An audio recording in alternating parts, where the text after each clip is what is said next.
సుమన్ టీవీలో మీ business promotions కోసం ఈ కింది నెంబర్ను సంప్రదించగలరు.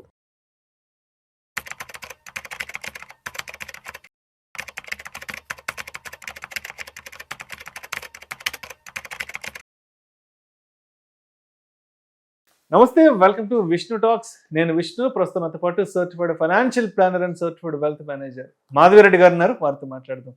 నమస్తే మాధవిరెడ్డి గారు. నమస్తే అండి. మాధవిరెడ్డి గారు, welcome to weekend market outlook analysis. Thank you. ఒకసారి శుక్రవారం నాడు, అంటే ఫిబ్రవరి 20 శుక్రవారం నాడు మార్కెట్ ఎక్కడ క్లోజ్ అయిందో చూద్దాము.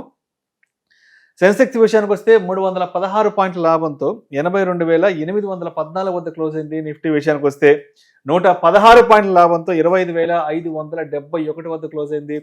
బ్యాంక్ నిఫ్టీ విషయానికి వస్తే 432 పాయింట్ల లాభంతో 61,172 వద్ద క్లోజ్ అయింది. సో మొత్తానికి ఈ వారం అంతా మార్కెట్లు 5 రోజులు పనిచేస్తే దాంట్లో 4 రోజులు పాజిటివ్ గా క్లోజ్ అవ్వడం జరిగింది. ఒక్క గురువారం మాత్రం విపరీతమైన ఫాల్ చూడడం జరిగింది మార్కెట్లలో.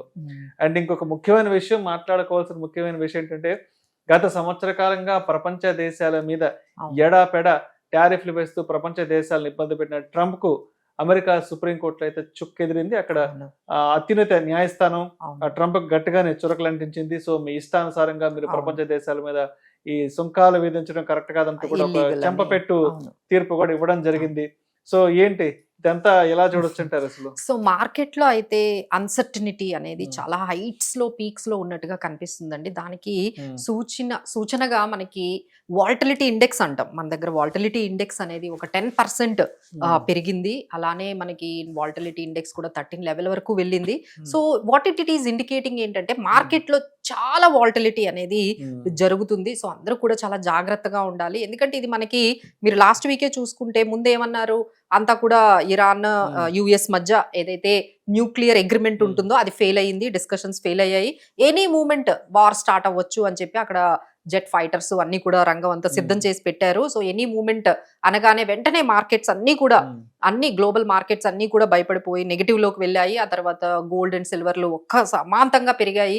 సో ఈ రకంగా భయపెట్టినది సడన్ గా ఒక్క ఈవినింగ్ వచ్చేటప్పటికి లేదు వీఆర్ టేకింగ్ 10 days బ్రేక్, మేము ఇంకా కొంచెం టైం తీసుకోవాలనుకుంటున్నాము. ఈ 10 days లో కూడా ఏదైనా యుఎస్ ఇరాన్ ఈ న్యూక్లియర్ అగ్రిమెంట్ కంప్లీట్ అవ్వకపోతే అప్పుడు మళ్ళీ మేము వార్కి వెళ్తాము. అంటే ఏంటి, ఆ వార్కి సంబంధించింది పూర్తిగా పోయినట్టుగా అయితే కాదండి. Any time that might come.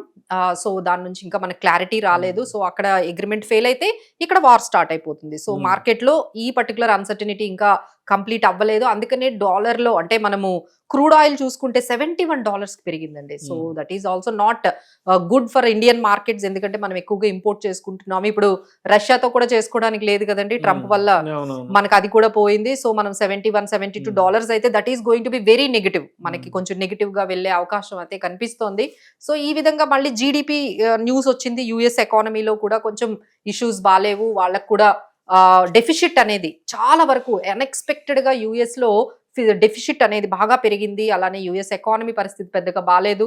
అక్కడ జీడిపి గ్రోత్ కూడా చాలా తగ్గింది అనే అంశాలతో నెగిటివ్ గా గ్లోబల్ మార్కెట్స్ ఉన్నాయి. ఈ విధంగా ఓవరాల్ గా మనం చూసుకున్నట్లయితే మార్కెట్ లో అన్ని అన్సర్టనిటీస్ అన్ని కూడా అలానే ఉన్నాయండి. ఇంకా దీంతో మనకి ఇంకోటి యాంథ్రఫిక్ ఈ ఏఐ కి సంబంధించింది ఈ సెల్లింగ్ అనేది ఇంకా 15% అండి. 15% అంటే ఎవ్రీ డే ఐటీ ఇండెక్స్ గానీ ఐటీ సెక్టార్ లో ఉన్న కంపెనీస్ గానీ కొంచెం రీబౌండ్ అయినా మళ్ళీ ఇమీడియట్ గా కొంచెం సెల్ ఆఫ్ లోకి వెళ్తున్నాయి. వాటి దగ్గర నుంచి కూడా మనకి మార్కెట్స్ లో ఆ అన్సర్టనిటీ ఆ వాల్టిలిటీ అయితే ఐటీ ఇండస్ట్రీ నుంచి ఎస్పెషల్లీ ఐటీ సెక్టార్ నుంచి మనకు కనిపిస్తుంది. సో ఈ విధంగా ఓవరాల్ గా మార్కెట్ లో అయితే అనిశ్చితి అనేది అయితే కంప్లీట్ గా కనిపిస్తుంది. ఇది మళ్ళీ నెక్స్ట్ వీక్ కూడా ఇదే కంటిన్యూ అవుతుంది. సో మీరు అడిగినట్టుగా ఈ యుఎస్ ట్రంప్ టారిఫ్స్ అప్డేట్ ఏంటి, అందరూ కూడా చాలా కన్ఫ్యూజన్ లో ఉన్నారు. అసలు మన పరిస్థితి ఏంటి, మనం ఈ మధ్య డీల్ చేసుకున్నాం. యుఎస్ ఇండియా డీల్ అనేది చాలా ఒక 1.5 year మనం మాట్లాడుతూ ఉంటే మొన్న జరిగింది 18% కి అసలు ఇప్పుడు ఈ డీల్ ఉన్నట్ట, ఈ డీల్ కి ఆథెంటిసిటీ ఉందా లేదా? ఎందుకంటే సుప్రీంకోర్టు ఈయన చేసిన ఏ టారిఫ్ డీల్స్ కూడా అది లీగల్ అనేసి చెప్పడం లేదు. సో దీని పరిస్థితి ఏమవుతుంది? అలానే అసలు ఇక్కడ నుంచి మనం ముందు అంటే షార్ట్ కట్ లో మనం అర్థం చేసుకోవాలనుకుంటే ఈ మొత్తం టారిఫ్స్ అంశం అసలు ట్రంప్ రాకముందు మనకి మన ఇండియాకి 2 to 10% ఉండేదండి. సెక్టార్ బట్టి మన టారిఫ్స్ అనేవి వరల్డ్ ట్రేడ్ అగ్రిమెంట్ ప్రకారమే జరిగేవి. అది 2 to 10% ప్రతి సెక్టార్కి ఉండేది. ఆ తర్వాత ఈయన వచ్చారు. ఈయన వచ్చిన తర్వాత ఏం చేశారు, అన్ని కంట్రీస్ మీద ఆయన వేయడం జరిగింది. ఆ 50% వరకు తీసుకెళ్లిపోయారు. మనం రష్యా ఆయిల్ కొంటున్నామని ఒక్కసారిగా ఆయన 50% టారిఫ్స్ వేశారు. ఆ తర్వాత 25% రీసెంట్ గా ఆయన 18%కి మనం కంప్లీట్ గా డీల్ చేసుకున్నాము. సో ఇది మనం ఇప్పుడు మన పరిస్థితి ఏంటి అంటే, ఇప్పుడు మనకి మళ్ళీ పూర్వంగా అంటే ఆయన రాకముందు ఏదైతే 2 to 10% ఉందో అదే ఇప్పుడు పడుతుందా ఇండియాకి, అది మనకి ఇంకా తెలుస్తుంది. కానీ ఈయన ఏంటంటే నా దగ్గర ప్లాన్ బి ఉంది, నేను ఆల్రెడీ చాలా రెడీగా ఉన్నాను, భయపడేవాడిని కాదు, ఇప్పుడు మీ అందరికీ కూడా ఇంకో 10% ఎక్స్ట్రా వేస్తానని కొత్తగా ఈయన నేను చాలా డిసప్పాయింట్ అయ్యాను. యుఎస్ సుప్రీం కోర్టు ఈ విధంగా తీర్పు ఇస్తుందని మేము ఎక్స్పెక్ట్ చేయలేదు. సో మేము కూడా ఊరుకోము, మా దగ్గర చాలా సెక్షన్స్ ఉన్నాయి, మా దగ్గర ఆ సెక్షన్స్ తో మేము మళ్ళీ ఒక 10% ఎక్స్ట్రా టారిఫ్స్ వేస్తాము అన్ని కంట్రీస్ మీద అనుకున్నారండి. బట్ ఎటు అయినా అంటే ఒకవేళ ఈ యుఎస్ లో మనకి ఇద్దరు అంటే ట్రంప్ గెలిస్తే మనకు అదే 18% కంటిన్యూ అవుతుంది. లేదు ట్రంప్ కాకుండా యుఎస్ ఏదైతే వీళ్ళు ఈ పర్టికులర్ సుప్రీం కోర్టు కానీ వాళ్ళు కొంచెం తీర్పు కానీ పాజిటివ్ గా ఉంటే మనకు 10% ఉండే అవకాశాలు ఉన్నాయి. సో బట్ ఓవరాల్ గా మన సిచ్యువేషన్ 18%, 10 to 18% మధ్యలోనే మనకి ఉండే అవకాశం కనిపిస్తుందండి. సో మేబీ మార్కెట్ లో ఇది డెఫినెట్లీ గా కొంచెం పాజిటివ్ గా ఉండే అంశమే. So not only Indian markets, మిగతా కంట్రీలు అన్ని కూడా అన్నిటి మీద కూడా వేశారు కదండి. సో అందరికీ కూడా ఇది కొంచెం రిలీఫ్ వచ్చేది. ఏ మాత్రం కొంచెం తగ్గినా they feel like it is very positive for the market. So మనకి ఈ పాజిటివిటీ అనేది మేబీ మార్కెట్ లో మండే రోజు కనిపించవచ్చు. సో అయితే ఇప్పుడు అమెరికా ఇరాన్ కి సంబంధించి కూడా కొంత ఏదో యుద్ధ వాతావరణం వచ్చింది. ఆ ఇంపాక్ట్ మన గురువారం మార్కెట్ల మీద కూడా పడింది కాబట్టి సరే ఇప్పుడు మొత్తానికి అంటే మనం చెప్పాలంటే అమెరికా సుప్రీం కోర్టు పుణ్యమా అని కొంతలో కొంత ట్రంప్ నుంచి కొంత రిలీఫ్ వచ్చిందేమో అనిపిస్తుంది. కొంత అంటే ట్రంప్ సైలెంట్ అవ్వడానికి సుప్రీం కోర్టు అయితే మనకి కొంత మంచిగా చేస్తుంది అనుకోవచ్చు. కానీ ఇప్పుడు అమెరికా ప్లస్ ఇరాన్ కి సంబంధించిన కొంత వాతావరణం, అక్కడ సరిహద్దుల వెంబడి అమెరికా వాళ్ళు సైన్యం కూడా మోహరించారు కాబట్టి ఇంపాక్ట్ కొంత క్రూడ్ మీద బాగా పడిందండి. సో క్రూడ్ ఆల్మోస్ట్ $71-72 అయింది. సో ఒకవైపు ఈ పర్టికులర్ అనిశ్చితి అంటే ఇప్పుడు ఈ రెండు అన్సర్టనిటీస్ ఏనండి, రెండిట్లో కూడా క్లారిటీ లేదు మనకి. ఇప్పుడు యుఎస్ సుప్రీం కోర్ట్ ఏం చెప్తుంది, ఈయన దగ్గర ఉన్న ప్లాన్ ఏలు ప్లాన్ బీలు అన్ని ఈయన ఏం చేస్తారు, ఆ తర్వాత మళ్ళీ అది ఏ విధంగా రివర్స్ అవుతుంది, ఫైనల్ గా ఆ అన్సర్టనిటీ అనేది టారిఫ్స్ గురించి మనకి కనిపిస్తుంది. బట్ ఇందులో ఏంటంటే పాజిటివ్ గా మనకి చూసుకునేది ఏంటంటే ఫార్మాక్ గానీ, ఐటీ గానీ, లేకపోతే ఆటో గానీ మనం ఏమైతే ఎక్స్పోర్ట్స్ చేస్తున్నామో ఈ టారిఫ్స్ గానీ కొంచెం తగ్గినా మనకి ఈ 3 సెక్టార్లు చాలా పాజిటివ్ గా ఉంటాయండి. సో ఇది మనం గమనించవచ్చు. సో నెగటివ్ అంశం ఏంటంటే ఈ ఇరాన్ నిజంగానే ఈ ఇరాన్ యుఎస్ ఫైనల్ గా ఒక డీల్ కుదుర్చుకొని ఒక సెటిల్మెంట్ కి ఈ న్యూక్లియర్ అగ్రిమెంట్ మీదుగా వచ్చినట్లయితే కొంచెం అది కూడా పోయినట్టే. బట్ ఇవన్నీ కూడా అన్సర్టనిటీ ఏనండి. అలానే ఇంకొకటి ఉంది, అదేంటంటే ఫెడ్ రేట్ కట్. ఈ ఫెడ్ రేట్ కట్ అనేది కానీ మనకి రావచ్చు అని కొంతమంది ఎనలిస్టులు వద్దు, ఇలానే యాజ్ ఇట్ ఈస్ గా ఫెడ్ రేట్ కట్స్ ఉంచుదామని కొంతమంది యుఎస్ లో ఎనలిస్టులు చెప్తూ ఉన్నారు. సో ఫైనల్ గా యుఎస్ ఫెడ్ రేట్ కట్ చేయకుండా అలానే హోల్డ్ చేస్తే అది ఇంకొంచెం ఐటీ కంపెనీస్ కి ఇంకొంచెం నెగిటివ్ అయ్యే అవకాశాలు ఉన్నాయి. సో ఓవరాల్ గా ఈ పర్టికులర్ టెన్షన్స్ లో మనం ఏమైనా స్టాక్స్ మనము పాజిటివ్ గా ఉన్నాయి అంటే అది డిఫెన్స్ స్టాక్స్ అని చెప్పొచ్చండి. ఎందుకంటే ఎక్కడ చూసినా యుద్ధాలే, ఇక్కడ యుక్రెయిన్ లో యుద్ధం జరుగుతోంది, ఇక్కడేమో ఇరాన్ యుఎస్ యుద్ధం కానీ అది కానీ స్టార్ట్ అయిందంటే అదేదో థర్డ్ వరల్డ్ వార్ లాగా వెళ్తుంది అని కూడా మనకి కనిపిస్తూ ఉన్నాయి. సో దీనివల్ల ఏంటంటే ప్రతి కంట్రీ కూడా డిఫెన్స్ మీద రెడీగా పెట్టుకుని కూర్చున్నారు, అంతా కూడా డిఫెన్స్ మీద ఎక్కువగా ఇన్వెస్ట్ చేస్తున్నారు. సో దీనివల్ల మనకి కొంచెం డిఫెన్స్ సంబంధించిన stocks HAL, BEL, data patterns, Paras defence ఇవన్నీ కూడా మనకి చాలా వరకు పాజిటివ్ లోకి మనకి కనిపిస్తూ ఉన్నాయండి.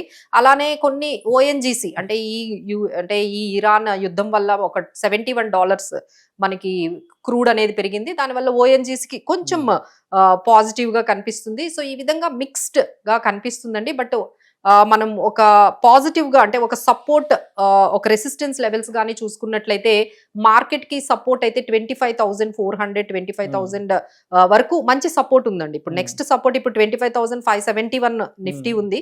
సో నెక్స్ట్ మనకి ఒక అలా నెగిటివ్ గా వెళ్తే అది 25,400 లేదు అంటే 25,000.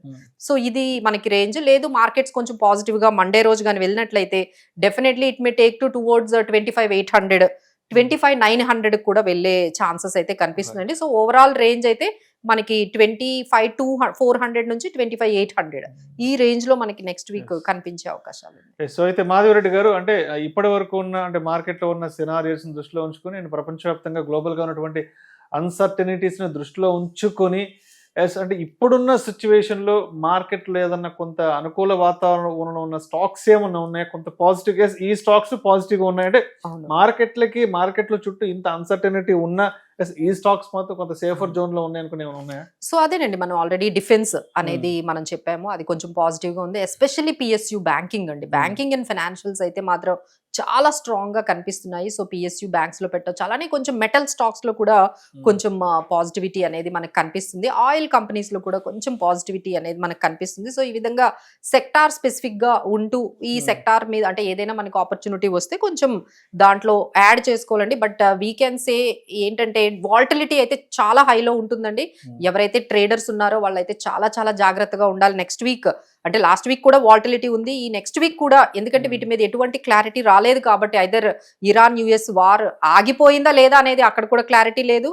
అలానే యుఎస్ టారిఫ్స్ మన ఇండియన్ మార్కెట్స్ మీద ఏ విధంగా మనకు ఆ యుఎస్ ట్రేడ్ డీల్ అలానే ఇంటాక్ట్ ఉంటుందా, ఈ 18% రీసెంట్ గా చేసుకున్న డీల్ దాని మీద ఏమైనా ఇంపాక్ట్ పడుతుందా, ఇవన్నీ తెలుసుకోవడానికి అయితే ఒక 2 days మనకి 2-3 days మార్కెట్ లో ఈ వచ్చిన ఇన్ఫర్మేషన్, అంటే ఇప్పుడు సాటర్డే సండే వచ్చిన ఇన్ఫర్మేషన్ అంతా మనకి మండే రోజు ఆబ్వియస్లీ ఇంపాక్ట్ పడుతుంది కాబట్టి, సో ఇన్ఫర్మేషన్ బట్టి వాల్టిలిటీ అయితే మాత్రం చాలా ఎక్కువగా ఉంటుందండి. ట్రేడర్స్ అయితే చాలా జాగ్రత్తగా ఉండాలి. ఇన్వెస్టర్స్ అయితే మాత్రం కొంచెం మళ్ళీ పానిక్ సెల్లింగ్ అయితే వెళ్ళొద్దండి. ఎందుకంటే ఏది జరిగినా మనకి ఇది కొంచెం పాజిటివ్, ఎందుకంటే టారిఫ్స్ అనేది మేబీ ఇలా అయినా ఉండొచ్చు, లేదు ఇంతకన్నా తగ్గొచ్చు కాబట్టి మనకి అందులో నెగిటివ్ అయితే ఏం కనిపించలేదు.